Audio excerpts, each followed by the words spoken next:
안녕하세요. 얼굴뼈 닥터 윤구식입니다. 저번 돌출입 영상에서 설명드렸던 대로 잇몸뼈가 나온 경우에서 잇몸뼈를 후퇴시키기 위한 수술적 방법에는 두 가지 방법이 있는데요. 하나는 돌출입 수술, 다른 하나는 양악 수술입니다. 돌출입 개선을 위한 양악 수술은 다음에 말씀드릴 예정이고요. 이번에는 돌출입 수술에 대해서 설명드리겠습니다. 돌출입 수술은 보통 ASO라고 하는데요. 안테리어 세그멘탈 오스테오토미의 약자로 한자로는 전방 분절 골 절단술이라고 합니다. 치아에는 작은 어금니가 두 개가 있는데요. 이 중에 앞에 것을 뺄 수도 있고 뒤에 것을 뺄 수도 있는데 보통은 앞에 것을 뺍니다. 이렇게 위에 양쪽에 두 개, 그리고 아래도 같은 부분에 두 개를 빼서 4개 치아를 발치하는 것이 일반적이고요. 이 작은 어금니를 빼면 공간이 생기죠. 이 공간을 이용해서 잇몸뼈를 잘라서 뒤로 후퇴시키는 수술이 바로 돌출입 수술입니다. 여기 CT를 보시면요. 옆에서 봐야 잘 보이는데요. 입이 나오신 분을 돌출입 수술을 해서 입을 넣었습니다. 이게 수술 전이고 이게 수술 후입니다. 전, 후, 전, 후. 치아뿐만이 아니고 잇몸뼈도 후퇴가 되었고요. 잇몸뼈가 들어가니까 겉에 피부는 당연히 뼈를 따라서 들어가겠죠? 매번 설명드리는 것처럼 피부는 뼈를 100% 따라 움직이지 않습니다. 잇몸뼈가 들어가는 만큼 입이 들어가는 것이 아니라 부위에 따라 차이가 있는데요. 이게 뼈를 후퇴시켰을 때 피부, 인중과 입술이 변화되는 정도를 나타낸 그림입니다. 여기가 코 밑 부분과 인중이 만나는 포인트인데요. 여기를 서브나잘레라고 하고요. 한자로 비하점이라고 합니다. 이 부분은 돌출입 수술을 했을 때 뼈가 들어간 양의 30% 정도가 따라 들어간다고 되어 있는데요. 생각보다 많이 안 들어가죠. 그러나 입술 부분은 약 60% 정도가 들어간다고 보고가 되어 있습니다. 이 사진을 보시면 이 코 기둥 부분이랑 인중이 이루는 각도, 요렇게 요 각도를 얘기합니다. 요 각도를 비순각이라고 하는데요. 이 수술하고 나서 입이 들어갈 때 그대로 들어가는 것이 아니라 코 밑부분은 조금 들어가고 입술 부분이 더 많이 들어가기 때문에 이 비순각이 커지는 방향으로 입이 들어가게 됩니다. 물론 인중이나 입술 두께 그리고 살성에 따라 개인 차이는 많지만 평균적으로 그렇다고 생각하시면 되겠고요. 따라서 입이 돌출된 형태가 이 비순각이 작아지면서 나온 경우라면 돌출입 수술하고 비순각이 커지면서 입이 들어가기 때문에 얼굴의 개선이 아주 효과적으로 이루어지게 됩니다. 그럼 비순각이 큰 분들은 어떻게 되나요? 비순각이 큰데 입이 나오신 분들은 좀 쉽지가 않습니다. 이런 분들은 보통 인중도 긴 경우가 많아서 살짝 원숭이 같은 인상을 가지게 되는데요. 이런 분들은 거의 대부분 치아 각도는 정상인데 잇몸뼈가 나온 골격성 돌출입인 경우가 많습니다. 따라서 입을 넣으려면 수술밖에는 방법이 없는데 돌출입 수술을 하게 되면 입은 들어가지만 인중이 더 길어 보이고 그만큼 입술이 얇아져서 더 나이가 들어 보이거나 입술이 처져 보일 수 있습니다. 그럼 어떻게 해야 될까요?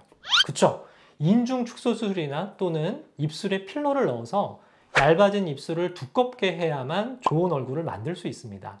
드물지만 비순각이 큰데도 인중이 짧고 입술이 도톰한 분들이 있기는 하고요.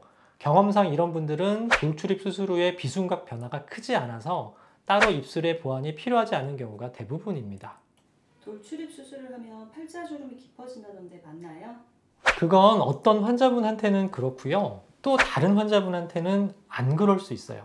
뼈가 뒤로 들어가면 입술도 따라 들어가게 되고요. 팔자주름도 따라 들어가게 됩니다. 팔자주름이 따라 들어간다? 그럼 주름이 더 깊어지는 게 아닌가 생각하실 수 있는데요. 자, 아까 코 밑 부분은 30% 정도, 그리고 입술 부분은 60% 정도가 뼈를 따라 들어간다고 말씀드렸죠? 팔자주름 역시 뼈를 100% 따라 들어가는 것이 아니라 코 밑 부분과 비슷한 정도로 들어갑니다. 입술이 더 많이 들어갔기 때문에 입술에서 본다면 상대적으로 팔자주름은 덜 들어가게 되고요. 따라서 오히려 팔자주름이 개선된 것처럼 보일 수 있습니다. 그럼 팔자주름이 깊어진 경우는 어떤 경우일까요? 웃을 때 튀어나온 이 부분, 이걸 악광대라고 해서 광대 근육과 지방으로 이루어진 부분인데요. 이 부분은 돌출입 수술을 해도 들어가는 곳이 아니에요. 그래서 앞광대가 발달한 분이 돌출입 수술을 하게 되면 여기에 비해서 주름이 더 깊어 보일 수 있고요. 당연히 이 부분보다 입도 들어가 보이기 때문에 합축해 보이는 결과가 나올 수도 있습니다. 그 유명한 연예인분이 성형외과에서 돌출입 수술을 받으셨다가 합축해 보여서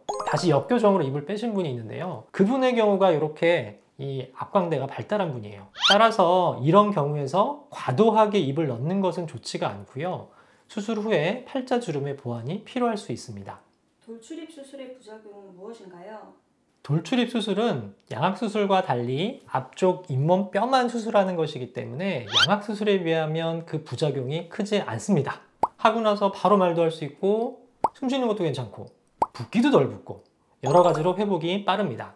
단 수술이 치아 사이로 디테일하게 진행되다 보니 그에 따른 치아 뿌리 손상 가능성이 있고요. 수술 후 앞니를 무리하게 사용하시게 되면 치아가 멍이 들어서 변색이 일어날 수 있습니다. 물론 변색이 되더라도 신경치료를 받고 치아를 다시 하얗게 만드는 치료를 받으시면 되지만 치료받는 것보다는 당연히 안 받는 게 낫기 때문에 수술하고 3개월 동안은 앞니 사용을 조심하셔야 합니다. 그리고 교과서에는 잇몸 괴사라고 해서 돌출입 수술의 부작용이 나와 있기는 한데요. 이 돌출입 수술이 잇몸뼈를 작게 수술을 내는 수술이다 보니 일시적으로 잇몸에 가는 혈액 공급이 떨어지게 됩니다. 그런데 그 혈액 공급이 많이 떨어지게 되면 잇몸이 괴사가 되어서 녹을 수는 있어요. 이게 돌출입 수술의 가장 큰 부작용인데요. 이 심각한 부작용을 예방하기 위해서는 어떻게 해야 할까요?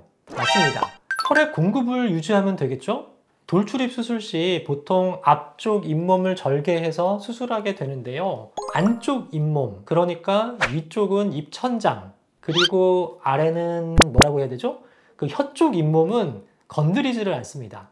따라서 안쪽으로 혈액 공급이 유지되기 때문에 수술이 제대로만 진행된다면 이러한 잇몸 괴사는 전혀 걱정하지 않으셔도 되고요. 제가 개원하고 10년 넘게 돌출입 수술을 해왔지만 단 한 번도 잇몸 괴사가 되었던 적은 없습니다. 그래서 지금은 그런 가능성을 환자분께 잘 얘기하지도 않아요. 따라서 돌출입 수술의 부작용은 너무 걱정하지 않으셔도 되지만 수술이 잘 되어야 한다는 전제 조건이 있기 때문에 병원을 잘 알아보시고 선택하셔야 합니다.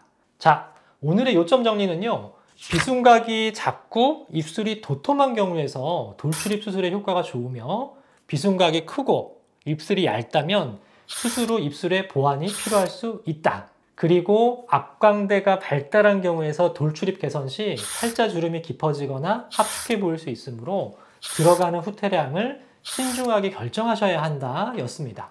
제가 준비한 영상은 여기까지고요. 더 궁금하신 점이 있으시면 댓글 부탁드릴게요. 이상 얼굴뼈 닥터 윤규식이었습니다. 감사합니다.